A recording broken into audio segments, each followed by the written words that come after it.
ایک قصہ ہے ایک باپ اور اس کے بیٹے کا۔ ایک دفعہ کا ذکر ہے کہ ایک بہت ہی امیر آدمی تھا۔ وہ اپنے بچے کو دور ایک جگہ پر لے گیا۔ وہ یہ چاہتا تھا کہ وہ اپنے بچے کو دکھائے کہ غریب کیسے اپنی زندگی بسر کرتے ہیں۔ تو اس بچے نے دیکھا کہ غریب کس طرح سے اپنی زندگی گزار رہے ہیں۔ جب وہ واپس اپنے گھر آئے تو اس بندے نے اپنے بیٹے سے پوچھا کہ بیٹا آپ کو کیسا لگا ان غریبوں کو دیکھنا؟ تو اس بچے نے جواب دیا کہ ابا جان مجھے وہ سب دیکھ کے تو بہت اچھا لگا۔ باپ نے پوچھا کہ آپ نے کیا سیکھا ہے؟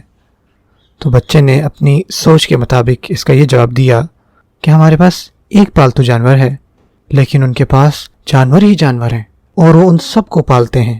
ہمارے پاس ایک سوئمنگ پول ہے گھر میں، لیکن ان کے پاس پوری نہر ہے سوئم کرنے کے لیے۔ ہم کھانا خریدتے ہیں کھانے کے لیے، وہ کھانا اگاتے ہیں کھانے کے لیے۔ ہمارے گھر میں بہت ساری روشنیاں ہیں،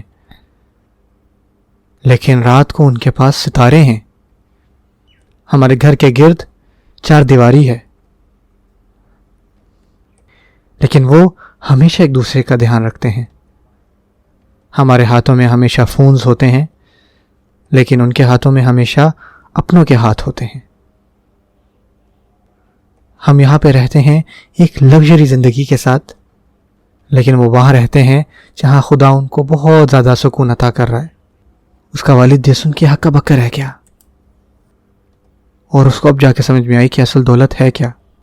تو اس کے بچے نے آگے سے یہ کہا، پیارے ابا جان آپ کا بہت بہت شکریہ، مجھے نہیں پتا تھا کہ دولت اصل میں ہوتی کیا ہے۔ تو اس کے باپ نے کہا کہ بیٹا نہیں، آپ نے مجھے یہ سکھایا ہے، بہت زیادہ کا پیسہ ہونا یہ کوئی دولت نہیں ہے۔